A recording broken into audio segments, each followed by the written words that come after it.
All right, today we're diving into something a little weird. We're looking at the transcript from a viral animal video. Now, on the surface, it's just cute cats, right? But when you actually read the words, you find this incredibly chaotic, almost nonsensical story. So let's see if we can piece this puzzle together. To really get what's so strange about this, you kinda have to experience it firsthand.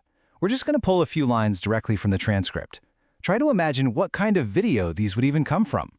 Okay, so first up, you get this. It sounds super serious, doesn't it? Authoritative, like a teacher or a boss really laying down the law. A very, very human moment. But here's the thing you have to keep in your head. This is from a cat video. And then, maybe a few seconds later in the same transcript, you get this. Yeah, pure, unadulterated cat. The whiplash is real. We go from this tense human drama to, well, just animal sounds. So this is the core of the mystery, isn't it? What in the world is going on here? How can these two lines even exist in the same universe, let alone the same short video? That's the question we're going to try to unpack. And believe me, the confusion does not stop there. The script is just sprinkled with these totally out-of-place phrases. For instance, someone buying a papaya. And then, bam, a moment later it sounds like we're at a gas station. This has absolutely nothing to do with the papaya, and it definitely has nothing to do with that teacher's warning. And we cap it off with another simple transaction. So if you just read this thing from top to bottom, it feels like complete gibberish, a jumble of random human moments and cat noises. But what if it's not random at all? What if we're just looking at this the wrong way? Instead of reading it like a normal story, what if we treat it like a code? What if, hidden inside all this noise, there are actually little stories just waiting to be found? You know, when you start looking for patterns, something really cool happens. You can actually pull out at least 4 separate micro-stories that are woven into the chaos.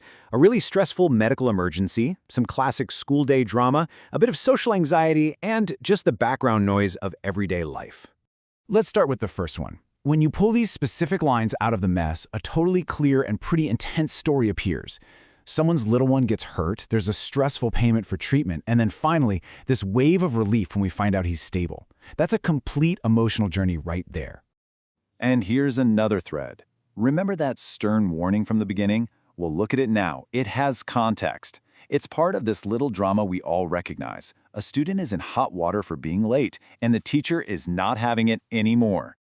Okay, so we've found these little human stories with real, relatable drama. But that just brings us right back to the main puzzle. Who are the characters? Because last I checked, this is supposed to be a video about cats.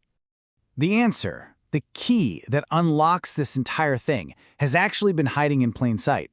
It's the one piece of the puzzle we've been kind of ignoring, the animal sounds themselves. Check this out. On the left, you have lines of human dialogue. On the right, you have the cat sounds that happen at the exact same time in the video. You see what's happening? The human words are a voiceover, a script. But the cats? The cats are the actors. They're the characters delivering the emotion with their meows and their purrs. Now, there's a fancy word for this, and it's something we humans do all the time: anthropomorphism.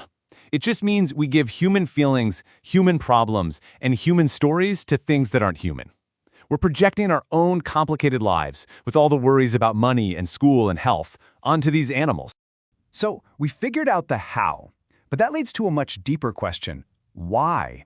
Why are we so drawn to this? Why do we create and watch videos that let cats act out our most human anxieties? What's the point? Well, think about those micro-stories we found. They aren't random at all, are they? They're hitting on some of the biggest, most universal fears we have. The terror of a medical emergency and how to pay for it. The pressure of school or work. That deep, nagging worry about whether people will like you. And of course, the constant, low-level buzz of financial stress. These are heavy subjects. And this is the real genius of it. There's a huge psychological payoff here. When a tiny, adorable kitten is the one worrying about being late to class, suddenly that huge anxiety feels a little smaller, a little more manageable. It's a clever way for us to process our own fears, but at a comfortable, safe distance. So, when you put it all together, how should we think about something like this? It's clearly not a normal story, and it's not just a random collection of clips either. It's something else. That feeling of chaos we got at the very beginning, that wasn't a flaw in the storytelling. That was the storytelling. The video isn't trying to tell a linear plot, it's trying to capture a feeling. It's like an emotional mood board of what it feels like to be alive right now. A little bit stressful, a little bit funny, and all mixed up together. We could even give this a name. Let's call it a digital fable. You know, it's not all that different from the old Aesop's fables, where they used talking animals to teach us lessons about ourselves. This is just the 21st century version, using viral cat videos to help us think about our own complicated world. And that's really the final thought I want to leave you with. This kind of content is wildly popular, so it's obviously filling some kind of need for us. But it makes you wonder, doesn't it? What is it about our own lives that becomes so much easier to look at when it's reflected in the face of an animal? What are we really exploring when we watch these digital fables?